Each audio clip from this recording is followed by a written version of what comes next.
Qu'est-ce que c'est que cette petite chose? Qu'est-ce que c'est que ce truc? Eh bien ça, c'est le Kaiser Task. C'est ce que j'appelle un slasher. Un couteau dont la géométrie de la lame est particulièrement adaptée à la découpe. Et j'ai quelques modèles de genre à te présenter.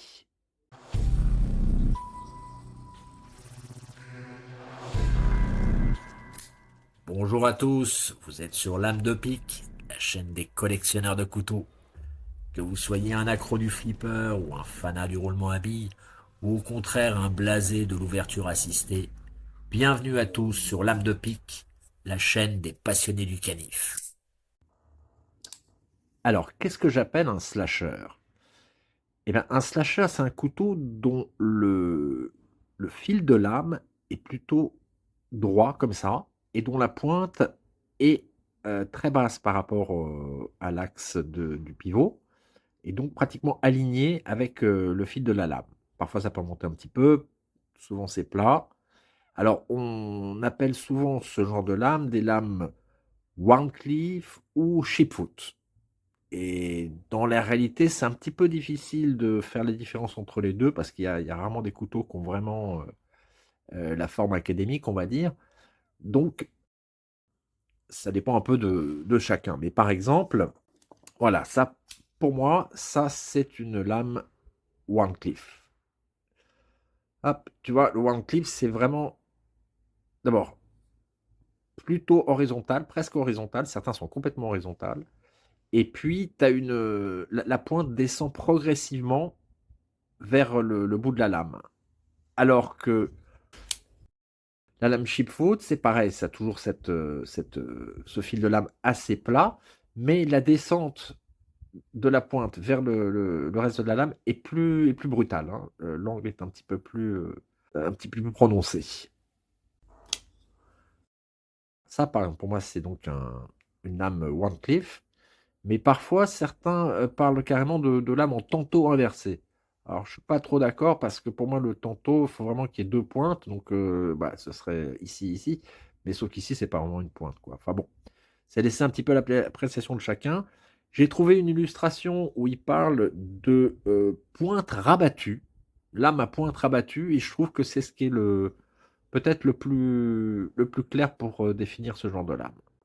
Bref, en tout cas, quel que soit le nom qu'on donne à cette lame, ça fait que ce sont des couteaux qui sont particulièrement bien dessinés pour la découpe. Surtout que tu as cette pointe qui est tout de suite en pression. Tu n'as pas besoin de lever le coude comme avec un drop point ou d'autres formes de lame. Tu es tout de suite dans la continuation du fil de la lame pour faire de la découpe précise ou de la découpe en poussée ou en tirée, hein. Tu as tout un fil de lame bien plat avec tout de suite ta pointe pour faire du travail de précision. Donc bref, c'est un couteau qui a une lame très fonctionnelle et qui est bien faite pour la découpe. Et moi j'appelle ça un slasher parce que le premier que j'ai acheté dans ce genre, c'est celui-ci, le Kaiser Task. Mais au départ, j'hésitais avec un autre modèle de couteau qui était le Bestech, justement, Slasher. Alors, il se ressemblait beaucoup. Et au début, je pensais plutôt prendre le Bestech d'ailleurs. Mais Bestech a sorti un premier modèle, une première version qui faisait 18 centimètres, qui pour moi était parfait, puisque j'aime bien les couteaux plutôt de moyenne taille. Mais j'ai regardé plusieurs vidéos d'autres youtubeurs qui décrivaient, qui faisaient un peu des revues de ce couteau, et ils n'étaient pas très contents, ils décrivaient des défauts. Et le fait est que quelques mois plus tard, Bestech a sorti un deuxième modèle qui là faisait 20 centimètres, qui était un peu plus grand, avec une lame un peu plus épaisse, un clip différent. Donc ça semblait être pas mal, sauf que pour moi c'était un peu trop grand.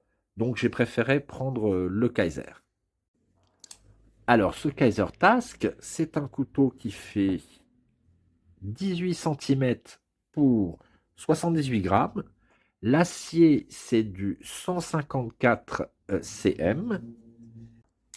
Le système de verrou, c'est un clutch lock, donc en fait un crossbar lock, hein, simplement chaque compagnie a son petit nom.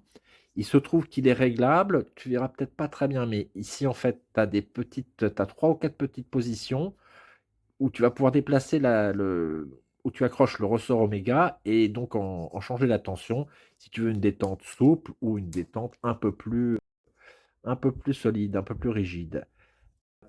Par ailleurs, cette forme de lame Kaiser, ils appellent ça un reverse tanto. Sauf que pour moi, un reverse tanto ici, il faudrait que ce soit une vraie pointe. Bon, et chez Bestech, qui a fait un couteau qui est vraiment son jumeau, eux, ils appellent ça une forme de lame chipfoot. Comme tu peux voir, c'est vraiment deux couteaux qui sont dont les formes sont cousines. Le manche est en micarta noir. C'est le fameux micarta de Kaiser, qui est vraiment d'une grande qualité, très très chouette, bonne texture, qui vieillira très bien. Le clip est réversible. Il est pas encastré, mais les petites vis ne dépassent pas, donc c'est pas mal.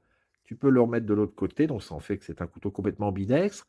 On peut l'ouvrir avec les thumb studs, avec le pouce ou avec le majeur.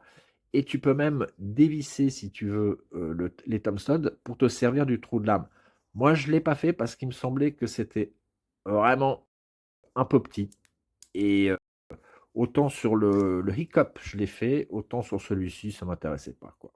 Mais voilà, tu as toujours la possibilité d'enlever ça si tu veux essayer de te débrouiller avec le trou de lame plutôt qu'avec les thumb studs. Et dis bonjour à Harry. Et abonne-toi. La prise en main est vraiment pas mal. Le manche est assez grand pour on ait une prise à 4 doigts. Et puis tu as ce finger choke ici qui te permet d'être beaucoup plus en avant si tu veux travailler en précision. C'est confortable, c'est pas, on sent pas la pointe, hein, tu risques pas de te couper comme sur certains couteaux. C'est pas mal, c'est pas mal. Alors il n'y a pas de jimping sur la tranche, ça c'est un peu dommage, mais bon, je te dis, on l'a quand même bien en main, ça reste, ça reste confortable. Alors ça c'est un couteau qui est vendu à 86 € et dont le design est de Nick Consoli, qui a fait un autre couteau chez Kaiser qui s'appelait le Tanto Pocket Knife. Voilà, donc ça c'était vraiment mon premier slasher et je le trouvais vachement bien. Vachement bien. Je l'ai utilisé un petit peu. Alors c'est pas un couteau que j'ai porté des masses, hein, mais quand je l'avais et pour les travaux que je fais avec, qui sont des travaux de tous les jours, hein, couper des ficelles, des petits trucs quand tu achètes des vêtements, ouvrir des paquets, c'était parfait.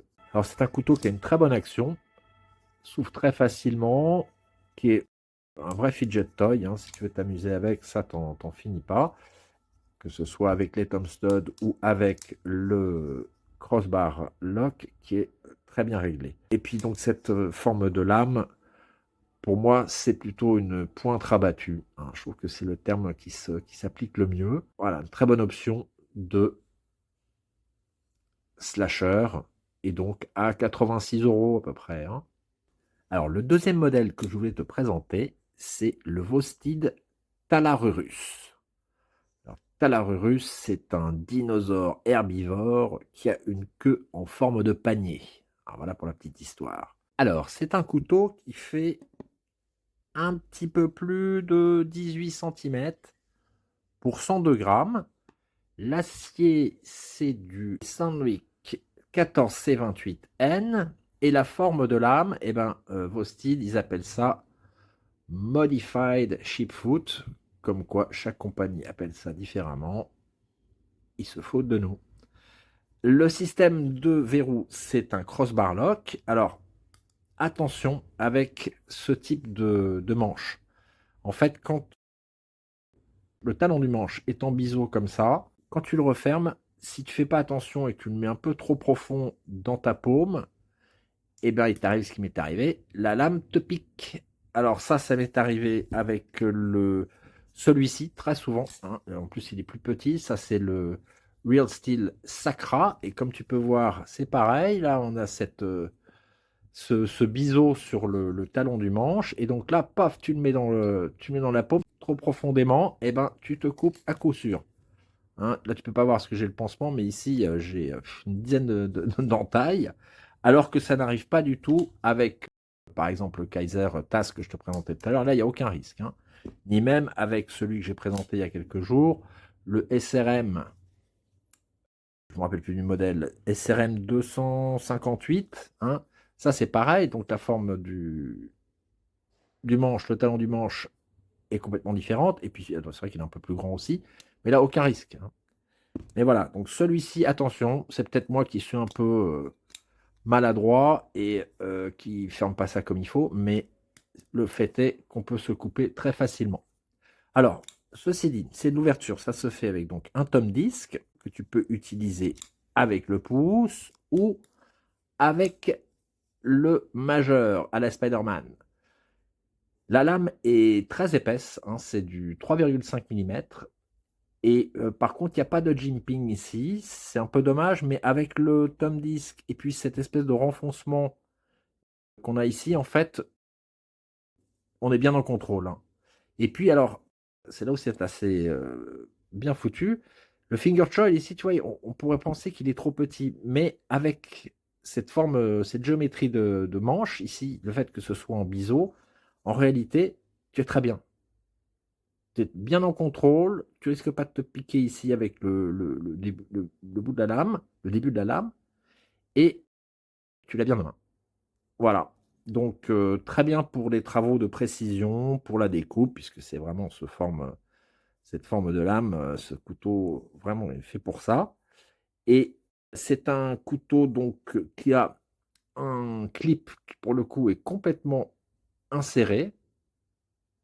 Les vis ne dépassent pas, le truc est encastré. C'est réversible. Ici, c'est un modèle dont le manche est en G10 blanc. Alors, c'est un peu salissant, c'est vrai. Il existe avec des manches en micarta. Alors, micarta bleu avec lame satin ou micarta noir ou vert avec des lames noires.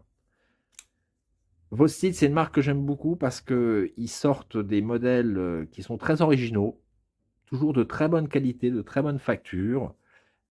Je trouve que c'est innovant. Par exemple, bon, bah, c'est eux qui avaient fait le Raccoon, hein, qui a été quand même un grand succès. Ils ont fait aussi le Nightshade, cette forme de lame en feuille là, qui est géniale. Qu'est-ce qu'ils ont fait d'autre? Le Corgi, bon petit couteau aussi, bon petit front flipper. Et puis le Labrador. Moi, j'ai le mini Labrador, mais voilà, mais il y en a plein d'autres. Il y en a plein d'autres. C'est vraiment une marque qui est toujours en train d'innover, de sortir des nouveaux modèles, des choses intéressantes. Et je pense même que je ferai une vidéo prochainement sur cette marque où je présenterai quelques modèles que j'ai. J'en attends un là vraiment avec impatience que j'essaie d'avoir depuis des mois. On verra tout ça dans quelques semaines. Alors une dernière chose, comme avec le Kaiser Task, celui-ci est aussi réglable. Tu peux régler la détente. On va pas bien voir, mais tu as 3 ou 4 petites encoches ici qui vont te permettre de régler la tension des ressorts oméga et d'avoir une détente plus ou moins souple, hein, comme tu le souhaites. Donc ça aussi, c'est quand même une très bonne chose. Couteau que j'apprécie vraiment au style, hein, comme je dis, c'est une très bonne marque. Voilà, on l'a bien en main. Super pour la découpe. Tu sens que c'est vraiment c'est de bonne qualité. Toutes les finitions sont impeccables. Il n'y a rien à dire, quoi. Alors bon, c'est quand même 80 balles, c'est vrai. Mais je crois qu'il les vaut. Voilà, donc c'est encore une bonne option de slasher. Le troisième modèle que je voulais te présenter, le CVV X1. Alors ça, c'est quand même un couteau magnifique. Regarde-moi cette lame. Cette échancrure creuse. Ce fil pratiquement horizontal, avec cette pointe super agressive là. C'est un cutter, c'est une lame de cutter quoi, hein. C'est vraiment la même forme. Ça a la même fonction, c'est la découpe, hein. Je le trouve magnifique. Ce couteau, vraiment, je trouve que c'est quelque chose de très bien réalisé.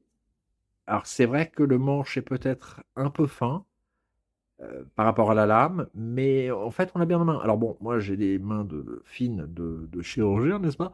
Celui qui a les mains un petit peu plus balèzes, peut-être qu'il trouvera que c'est un peu petit, mais comme ici c'est en biseau, en fait, tu as encore un petit peu de place, tu vois, tu peux gagner, donc je pense qu'on s'y retrouve quand même. Alors, c'est un couteau qui fait, allez, on est encore sur du 18 centimètres, je dirais, voilà, un petit peu plus de 18 centimètres pour 91 grammes. La lame, c'est du Nitro V pour une épaisseur de 3 millimètres. Le design, c'est Monsieur Brian Brown. Alors, c'est un designer que je ne connaissais pas spécialement. Voilà, là, il y a son petit logo. Il a fait notamment un couteau chez WeKnife qui s'appelle le Trogon. Et apparemment, c'est un monsieur qui aime les lames à émoture creuse et le gros jimping, hein, comme ici. Gros jimping sur la lame, là. Ce modèle est donc avec le manche en G10 blanc, avec des liners couleur wasabi. Bon, moi j'aime bien. Il existe aussi en G10, les manches en G10 noir ou en micarta. Et puis tu as un modèle manche en bois avec une lame damas qui est très élégant. Très réussi, je trouve. Alors, ce couteau, il a une très bonne détente, hein. Tu peux l'ouvrir donc avec le flipper, avec la gouttière, que ce soit avec le majeur ou avec le pouce. Très bien réglé. Comme d'habitude chez CVV, ils nous sortent toujours des choses vraiment... Voilà, lame centrée, détente impeccable. C'est pas comme certaines marques où il faut que tu passes quelques jours avec ton couteau pour arriver à le sortir comme il faut, ou la lame n'est pas centrée comme Benchmade. Bref, donc ça, c'est pour moi le slasher par excellence, hein. C'est vraiment le truc qui est fait pour ça et qui en plus est vraiment très élégant, très esthétique. C'est un de mes couteaux préférés du moment. Je suis super content. Alors, j'en suis il n'y a pas longtemps. Je n'ai pas encore eu le temps de faire grand-chose avec, c'est vrai. Mais connaissant CVV, la qualité, je ne m'inquiète pas trop. Et vu la géométrie de la lame et l'ergonomie du manche, je pense qu'on est quand même sur un très bon outil. Alors, ça se vend à 69 euros. CVV, c'est pas donné non plus, hein, mais lame en Nitro V, qualité qui en suit, bon, je trouve que ça va à peu près encore. Voilà, le X1 de CVV. Ah, regarde-moi cette lame, regarde-moi ça. Oh, j'en reviens pas, quoi. Vraiment, c'est super. Hop là. Ah ouais, ouais, ouais. Fingerchoil. Alors ça, c'est peut-être le Fingerchoil le plus petit de la bande, je dirais. On y arrive. Enfin, moi, j'ai des doigts pas trop épais, donc ça va. Mais attention. Heureusement qu'il y a le jimping ici, parce qu'en fait, on n'a pas besoin de trop s'impliquer dans le fingerchoil pour le contrôle. Voilà. Mais ça va, je pense qu'on peut travailler avec, hein. C'est pas non plus exagéré. Voilà. Simplement, il aurait pu être un petit peu plus grand. Voilà. Petit défaut que je lui trouve.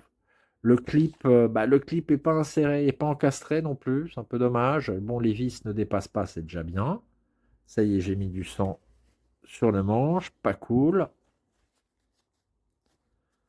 Bref, l'accident du travail, hein. Par contre, c'est un clip réversible, donc ça c'est très bien. Voilà, très bon petit couteau, très bon petit slasher que je recommande vivement. Alors, le dernier modèle que je veux te présenter, c'est le Miguron Kerix. Et je vais te dire tout de suite, c'est mon préféré. Alors, Miguron, c'est une marque, j'en ai déjà parlé, c'est une marque que j'apprécie beaucoup, qui malheureusement est mal distribuée en France. Il faut acheter sur AliExpress ou directement sur leur site web, ce que j'ai pas essayé encore. Donc, c'est dommage parce que c'est vraiment une marque qui fait des couteaux très originaux, très élégants, d'une grande qualité, et puis qui est pas cher. Qui est pas cher. Ce couteau, je l'ai acheté 60 balles. Alors, en ce moment, il est un petit peu plus cher, il est à 68, je crois, sur AliExpress, parce que les prix varient sur AliExpress assez souvent. Mais voilà, à un moment, il était à 56 balles, hein, donc voilà, il faut suivre. Mais en général, c'est des couteaux qui sont pas très chers pour la qualité qu'on reçoit, hein. Donc là, on est sur un couteau qui fait presque 20 centimètres pour 113 grammes. L'acier, c'est du Sandvik, donc 14 C28N. Je dirais comme, comme la moitié de ceux qu'on a vus aujourd'hui, à part le Kaiser et le CVV, hein, avec une finition magnifique. Je regarde ça. Là, donc, c'est un satin, c'est ce qu'on appelle un belt satin, et ici, c'est un tiré en long. C'est vraiment. Non, c'est chouette, quoi. Je veux dire, voilà, c'est des gens qui. Tu sens que c'est des amoureux des couteaux, quoi. Alors, la forme de lame, eux, ils appellent ça chipfoot, hein, clairement. Ils vont pas avoir quatre chemins. Je suis assez d'accord. C'est un couteau qui est un liner lock, hein, qui s'ouvre avec le flipper ou avec le thumb hole à la Spider-Man ou avec le pouce. Super détente, très bien réglé. Lame centrée, hein, bien sûr. Et alors voilà, les liners, tu vois l'épaisseur des trucs, alors c'est vrai que c'est pas léger, hein, on a dit 113 grammes, mais c'est voilà, tout est toujours de bonne qualité. Il n'y a rien qui te coupe ou qui t'agresse, hein, sur ce couteau. En revanche, c'est solide, quoi. Alors, il existe en plusieurs couleurs, manche en micarta en plusieurs couleurs. Alors, qu'est-ce qui se passe avec le micarta bleu là? Moi, je comprends pas là. J'adore le micarta et j'adore le bleu, mais en général, je reçois ça, quoi. Un truc sec, tu vois? Ça, voilà. Je veux dire, là, les derniers que j'ai reçus, j'ai l'impression qu'ils ont été trempés dans la flotte ou dans l'huile. Regarde celui-là aussi. Non, mais si tu regardes les photos de ce que j'aurais dû avoir et de ce qu'on a là, qu'est-ce qui se passe? C'est la saison des pluies en Chine ou possible d'ailleurs, hein. Bon, je- moi j'aime bien que ça se fasse avec la patine de ma sueur, mais pas, ouais, j'ai pas, je sais pas, je suis un peu déçu. Bon, c'est pas très grave, ça va, hein. On va pas se plaindre non plus. Non, non, c'est quand même un très beau couteau. Donc, clip en titane. Voilà, au moins des gens qui font des clips un peu originaux. Ce qui est dommage, c'est qu'il n'est pas réversible. Bon, dommage pour les gauchers. J'en parlais avec un des abonnés récemment. C'est vrai que ce qui est toujours un peu décevant sur les couteaux chinois, c'est les clips. Ils se ressemblent tous, quoi. Je veux dire, voilà, ça pourrait être sur CVV. Regarde. Je trouve que c'est un peu minable, quoi. C'est dommage qu'ils ne fassent pas un effort pour que chaque couteau ait son. Alors oui, Kaiser un peu plus. Bon, mais ça, c'est quand même une forme qu'on a déjà vu partout aussi, hein. Mais voilà, je trouve que c'est un peu décevant. Je préfère nettement ça, hein. Même si ça n'a pas besoin d'être en titane. Je ne suis pas un maniaque du titane, hein. Mais voilà, je préfère avoir un truc un petit peu élégant, un petit peu différent. Même si ça me coûte 1 € de plus, quoi, quand même. Je trouve que c'est un peu le point faible de tous ces couteaux, c'est vrai. Alors, sinon, donc, on a un manche quand même bien ergonomique, très grand, hein, puisque c'est un grand couteau, avec un bon finger choil ici, qui permet de tenir le couteau en contrôle pour travailler en précision. On a en plus un bon jimping sur le dos de la lame, si bien que c'est vraiment un outil très fonctionnel. Alors bien sûr, c'est sur roulement à billes, comme tous les couteaux que je vous ai présentés là d'ailleurs. C'est un design de Sam Luo, qui est le designer maison un peu de Miguron, qui a fait des couteaux vraiment très jolis comme le Pagos, le Glir ou le Flix. Mais voilà, je crois qu'il est surtout connu pour travailler chez eux. Bord de Miguron, j'ai pas vu trace de son travail ailleurs. Mais bon, voilà, très bon design, très bon look, fonctionnel. Encore une très bonne option de couteau slasher que je recommande vivement. Alors, dernière petite chose, là, je parlais du micarta tout à l'heure de la fermeture.